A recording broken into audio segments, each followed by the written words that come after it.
నమస్కారం. ఈరోజు మనం ఒక ఆసక్తికరమైన ప్రయాణ ప్రణాళిక గురించి మాట్లాడుకుందాం. నమస్కారం. అక్టోబర్ 2025లో ఒక 32 మంది సభ్యుల బృందం బ్యాంకాక్ వెళ్లారండి. కేవలం 1.5 రోజు పర్యటన. ఆహా. మన దగ్గర వాళ్ళ ఇటినరేరీ అంటే ఆ ప్రయాణ వివరాలు ఇంకా ఆ టూర్ ఎలా జరిగిందో చెప్పే ఒక చిన్న కథనం కూడా ఉన్నాయి. అవును, 32 మందితో 1.5 రోజుల్లో బ్యాంకాక్ చూడటం అంటే అది నిజంగా పెద్ద సవాలే. లాజిస్టిక్స్ పక్కాగా ఉండాలి. సరిగ్గా అదే మనం చూడబోతున్నాం. అసలీ ప్లాన్ ఎంతవరకు వర్కౌట్ అయింది, ఇంత తక్కువ టైంలో ఇంత పెద్ద గ్రూప్తో బ్యాంకాక్ ముఖ్యమైన ప్రదేశాలు ఎలా చూపించారు? కేవలం ప్లేసెస్ లిస్ట్ కాకుండా దాని వెనక ఉన్న ఆలోచన, ఆ అనుభవం ఎలా ఉండుంటుంది అదంతా చూద్దాం. సరే, ముందు ఆ బేసిక్ ఏర్పాట్లు చెప్పండి. ముందుగా ఈ 32 మంది ప్రయాణికుల కోసం ఒక 40 సీటర్ ఏసీ బస్సు. ఓకే, పెద్ద గ్రూప్కి సరిపోతుంది. అవును, బస్సొచ్చి థామ్సన్ హోటల్, హుమార్క్ బ్యాంకాక్లో 16 డబుల్ ఆక్యుపెన్సీ రూములు. ఓకే, మీల్ ప్లాన్ కూడా చెప్పారు కదా, సిపి ప్లాన్ అని. అవునండి, కాంప్లిమెంటరీ ప్లాన్ అంటే బ్రేక్ఫాస్ట్ హోటల్లోనే. ఇక్కడ నాకు డౌట్ వచ్చింది. అందరూ అక్టోబర్ 15న చెక్-ఇన్, 16న చెక్అవుట్ కదా? అవును, 220కి సువర్ణభూమి ఎయిర్పోర్ట్ అంటే బీకేకేకి వస్తారు. ఇమ్మిగ్రేషన్, బ్యాగేజ్ అంతా అయ్యేసరికి ఓ 4-4:15 అవుతుంది. అప్పుడు బయలుదేరతారు ఎయిర్పోర్ట్ నుంచి. ఎయిర్పోర్ట్ నుంచి నేరుగా ఎక్కడికి? శ్రీ మహామరియమన్ టెంపుల్కి. ఓ 45 నిమిషాల ప్రయాణం అనుకోండి. అంటే 5 గంటలకల్లా అక్కడ ఉంటారు. ఓ, బ్యాంకాక్లో హిందూ దేవాలయమా? బాగుందే. అవును, ఆ కథనంలో బాగా రాశారు దాని గురించి. రంగురంగుల శిల్పాలు, గోపురాలు, సిటీ మధ్యలో ఒక ప్రశాంతమైన ఆధ్యాత్మిక ప్రదేశంలా అనిపించిందట వారికి. అవునా? బ్యాంకాక్ కల్చరల్ డైవర్సిటీకి ఒక ఫస్ట్ లుక్ లాగా అన్మాట. టెంపుల్ కూడా రాత్రి 8:30 వరకు తెరిచే ఉంటుంది కాబట్టి టైం సరిపోతుంది. కాని అక్కడ కేటాయించిన సమయం 45 నిమిషాలే. సాయంత్రం 5:45కి బయలుదేరాలి అని ఉంది. అక్కడ్నుండి ఎరావాన్ ష్రైన్కి. ఇది చాలా ఫేమస్ కదా? అవును, చాలా ఫేమస్. సిటీలో ఒక బిజీ జంక్షన్లో ఉంటుంది. అయినా కూడా అక్కడ ప్రశాంతంగా ఉంటుందని రాశారు. పూలదండలు, అగరబత్తుల వాసనలతో స్థానికులు బాగా వస్తుంటారు. అక్కడ రాత్రి 7 గంటల వరకు ఉంటారు. అవును, అక్కడ్నుండి హోటల్కి ఇంకో గంట ప్రయాణం.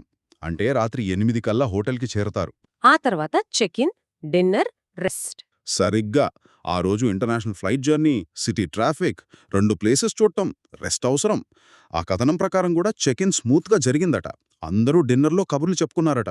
ఇక్కడ ఇంకో విషయం, ఆ డాక్యుమెంట్స్లో ట్రాఫిక్ గురించి వార్నింగ్ ఇచ్చారు. ప్రయాణ సమయాలు ట్రాఫిక్ను బట్టి మారొచ్చు అని. అది చాలా ముఖ్యం బ్యాంకాక్లో. ప్లాన్ ఎంత బాగున్నా రియాలిటీకి సిద్ధంగా ఉండాలి. నిజమే. సో మొదటి రోజు ప్రయాణ బడలిక, కొంచెం ఆధ్యాత్మికత. ఇక రెండో రోజు? రెండో రోజు అక్టోబర్ 16. ఇది అసలు సుడిగాలి పర్యటన లాంటిది. అవునా? ఉదయం 8-8:30 మధ్య గైడ్తో బయలుదేరాలా? అవును, హోటల్ నుంచి నేరుగా Wat Traimit, golden Buddha temple. ఓ, గోల్డెన్ బుద్ధ. అక్కడ ఉదయం 8:30 నుంచి 9:30 వరకు 1 గంట రద్దీ రాకముందే చూసేయడం ప్లాన్. మంచి ప్లాన్. ఆ 5.5 టన్నుల స్వచ్ఛమైన బంగారు బుద్ధ విగ్రహం అంటే నిజంగా చూడాలి. దాని వెనుక కథ కూడా ఇంట్రెస్టింగ్గా ఉంటుంది. అక్కడి మ్యూజియం కూడా చూస్తారు. ఆ కథనంలో కూడా రాశారు కదా, విగ్రహం చూసి అందరూ ఆశ్చర్యపోయారని. అవును, అంత పెద్ద బంగారు విగ్రహం కదా. సరే, వాట్రైమిట్ తర్వాత గ్రాండ్ ప్యాలెస్. గ్రాండ్ ప్యాలెస్ దీనికెక్కువ టైం ఇచ్చారు. 9:30కి బయలుదేరితే 10 కల్లా రీచ్ అవుతారు. అక్కడ 12:30 వరకు, అంటే 2.5 గంటలు. అవునండి, ఇది బ్యాంకాక్లో must visit place. Grand palace, ఇంకా అందులోనే ఉండే వాట్ ఫ్రాక్ కేవ్ అంటే emerald Buddha temple. Emerald Buddha, పచ్చబుద్ధుడు అంటారు కదా? అవును, ఆ ప్యాలెస్ ఆర్కిటెక్చర్, ఆ మెరుపులు, ఆ నగిషీలు అద్భుతంగా ఉంటాయి. ఎమరాల్డ్ బుద్ధ విగ్రహం చిన్నదైనా చాలా పవిత్రమైనది. మరి 2.5 గంటలు సరిపోతుందా 32 మందికి? అంత పెద్ద ప్లేస్లో రద్దీ కూడా ఎక్కువే ఉంటుంది కదా? సరిపోతుంది, టైట్గానే ఉంటుంది గానీ మేనేజ్ చేయొచ్చు. ఇది చాలా పెద్ద ఏరియా, రద్దీ విపరీతంగా ఉంటుంది. అందుకే ఎక్కువ టైం కేటాయించారు. గైడ్ కూడా ఇక్కడ డీటెయిల్డ్గా ఎక్స్ప్లెయిన్ చేస్తారు. పెద్ద గ్రూప్ని అంత రద్దీలో కంట్రోల్ చేయడం కూడా కష్టమేమో. నిజమే, గైడ్స్ సాధారణంగా కొన్ని టెక్నిక్స్ వాడతారు. ఒక మీటింగ్ పాయింట్ చెప్పడం, హెడ్ కౌంట్ చేయడం లాంటివి. లేదంటే ఫ్రీ టైం ఇచ్చి మళ్ళీ ఫలానా టైంకి ఇక్కడ కలవాలి అని చెప్తారు. అంటే రిక్లైనింగ్ బుద్ధా టెంపుల్. ఇది దగ్గరేనా? నడిచే దూరమే, ఓ 5-10 నిమిషాలంతే. ఓ, బాగుంది, ట్రాఫిక్ టెన్షన్ లేదు. అవును, గ్రాండ్ ప్యాలెస్ ఆడంబరం తర్వాత వాట్ఫోలో ప్రశాంతంగా ఉంటుంది. ఆ పెద్ద రిక్లైనింగ్ బుద్ధ విగ్రహం 46 మీటర్ల పొడవు. 46 మీటర్లా? అవును, ఆ కథనం ప్రకారం ఆ విగ్రహం సైజు, ఆ ముఖంలో ప్రశాంతత అందర్నీ బాగా ఆకట్టుకుందట. మధ్యాహ్నం పూట నడవడం కొంచెం కష్టమేమో ఎండలో. నిజమే, థాయిలాండ్లో వేడి, తేమ ఎక్కువ. అందుకే వాటర్ బాటిల్స్, క్యాప్స్ ముఖ్యం. బహుశా అందుకేనేమో వాట్ 4 తర్వాత వెంటనే లంచ్ బ్రేక్ పెట్టారు. అవును, 1:30 నుండి 2:30 వరకు భోజన విరామమనుంది. వాట్ 4 దగ్గర, థాటియన్ పియర్ దగ్గర మంచి ఫుడ్ స్టాల్స్, రెస్టారెంట్లు చాలా ఉంటాయి. కథనంలో కూడా రాశారు, మంచి థాయ్ ఫుడ్ తిని కాస్త రిలాక్స్ అయ్యి పొద్దున చూసిన వాటి గురించి మాట్లాడుకున్నారని. ఎనర్జీ రీఛార్జ్ అయ్యాక నెక్స్ట్ వాట్ అరుణ్?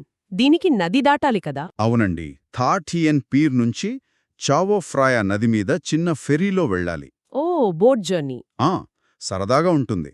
టికెట్ కూడా చాలా తక్కువే, 5-10 బాట్ అంతే. నది మీద నుంచి సిటీ వ్యూ కూడా బాగుంటుంది. వాట్ అరుణ్లో ఏం చూడాలి? దాన్ని టెంపుల్ ఆఫ్ డాన్ అంటారు. దాని మెయిన్ ప్రాంగ్ అంటే ఆ గోపురం చాలా ఫేమస్. దాని మీదకి ఎక్కొచ్చు. పైనుంచి వ్యూ బావుంటుందా? అద్భుతంగా ఉంటుంది. నది, అవతల గ్రాండ్ ప్యాలెస్, మొత్తం బ్యాంకాక్ సిటీ కనిపిస్తుంది. ఆ కథనంలో కూడా రాశారు, గైడ్ పైనుంచి అన్నీ చూపిస్తూ వివరిస్తుంటే బ్యాంకాక్ని కొత్త యాంగిల్లో చూసినట్టు అనిపించిందని. బావుంది. టెంపుల్స్ హిస్టరీ అంతా అయ్యాక షాపింగ్ టైం.